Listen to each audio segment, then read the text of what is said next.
Assalamualaikum warahmatullahi wabarakatuh. Hari ini kita akan sambung lagi bab 13 tentang topiknya hari ini adalah ahli petrologi.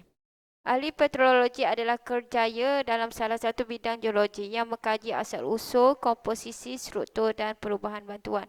Kalau awak berminat dengan batuan, awak boleh menjadi ahli petrologi.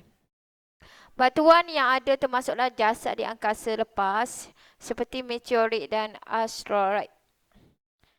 Okey, pergerakan meteorit, asteroid dan komet. Okey, kita tengok asteroid dan komet ni dia boleh bergerak melalui orbitnya sendiri mengelilingi matahari. Meteorit pula dia bergerak secara bebas di angkasa serta dipengaruhi oleh daya tarikan graviti planet, bulan dan objek lain di sekelilingnya. Meteorit ni lebih bebas. Kalau asteroid dan komet dia ada orbitnya sendiri Hal ini demikian kerana saiz dan jisim meteorit yang lebih kecil menyebabkan lebih dipengaruhi oleh daya tarikan graviti yang kecil. Berbanding dengan asteroid dan komet besar, meteorit ini kecil jadi dia senang dipengaruhi oleh daya tarik graviti planet-planet lain lah. Okey, ini berlaku kita tengok pergerakan meteorit. Meteorit ni adalah serpihan batu dan logam yang terapung di ruang angkasa dan bergerak di ruang angkasa. Itu meteorit. Dia macam batu atau logam lah.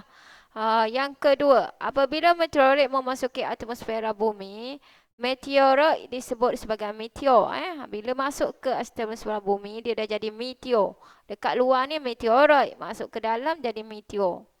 Geseran berlaku antara udara dan meteor menghasilkan haba sehingga terbakar dan terhasillah coretan cahaya.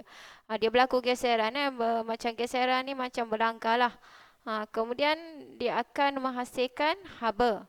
Haba ni dia memanculkan cahaya, pancuran meteor. Dia akan berlaku kita namakan sebagai pancuran meteor. Pancuran ni dia berlaku bila meteor memasuki bumi dengan banyak pada satu masa. Okey, yang keempat, kebiasaannya meteor ni dia akan habis terbakar sebelum sampai ke bumi. Lama-lama dia akan maksudnya sebelum dia sampai ke bumi dia akan dah habis terbakar. Tapi ada juga yang meteor ni boleh sampai ke bumi Yang ni kita sebut sebagai meteorit. Kawah yang akan terbentuk akibat hentaman meteorit. Dia akan membentuk kawah pada bumi jika berlaku hentaman meteorit. Ini kawah Kawah ni pernah berlaku lah di Arizona, di Amerika Syarikat ni. Ini ialah kita namakan sebagai kawah. Kira-kira 50,000 tahun dulu lama dah Diameternya lebih kurang 1.2 km. Yang ni berlaku disebabkan hentaman meteorit. Okey, seterusnya kita tengok pergerakan asteroid Asteroid dia bergerak dengan kelajuan purata 25 km per saat. Kebanyakannya berada dalam lingkaran asteroid Akan tetapi ada juga orbit asteroid yang berada di luar lingkaran seperti Apollo, Amor dan Aten.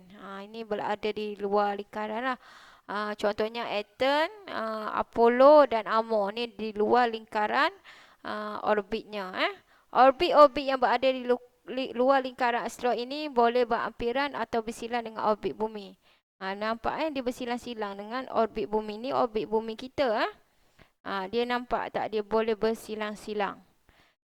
Pelanggaran boleh berlaku antara asteroid dengan bumi pada titik persilangan atau lintasan berhampiran orbit bumi atau orbit asteroid. Jadi kalau dia boleh berlaku lah maksudnya bumi dengan asteroid ni dia boleh berlaku pelanggaran. Pelanggaran dengan asteroid yang bersaiz besar boleh menyebabkan kemusnahan hidupan pada bumi sebab asteroid besar kalau asteroid melanggar kita ni bumi, hancur bumi ni Asteroid dikatakan menjadi salah satu faktor kepupusan dinosaur. Yang ini cikgu tak tahulah kemungkinan lah Okey, yang ketiga daripada segi pergerakan komet pula Kita tengok pergerakan komet. Komet pun bergerak pada orbitnya sendiri pada kelajuan 10 hingga 70 km per saat. Kebanyakan komet ni dia berasal daripada Kuiper dan awan Oort. Apabila komet menghampiri matahari, komet berada dekat dengan matahari, komet dia akan bergerak semakin laju dan kemudian dia akan mencair dan kelihatan berekor panjang, dia ada ekor Ekor ni dia sentiasa dalam keadaan menjauhi matahari disebabkan oleh tiupan angin suria dari matahari. Jadikan graviti planet luar yang kuat menyebabkan komet mudah terkeluar daripada orbitnya. Sebab tarikan graviti ni dekat luar ni kuat. Jadi komet ni mudah terkeluar daripada orbitnya.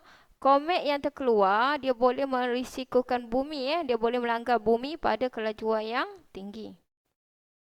Jadi macam mana cara nak melindungi bumi pada hentaman asteroid? Yang pertama, para saintis telah membuat pemantauan terhadap asteroid di angkasa untuk memastikan orbit asteroid berada pada jarak yang selamat dari orbit bumi.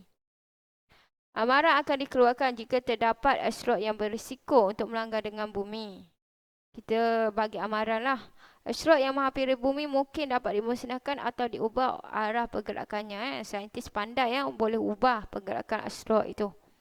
Okey, itu sahajalah berkenaan dengan bab 13. Sekian, terima kasih.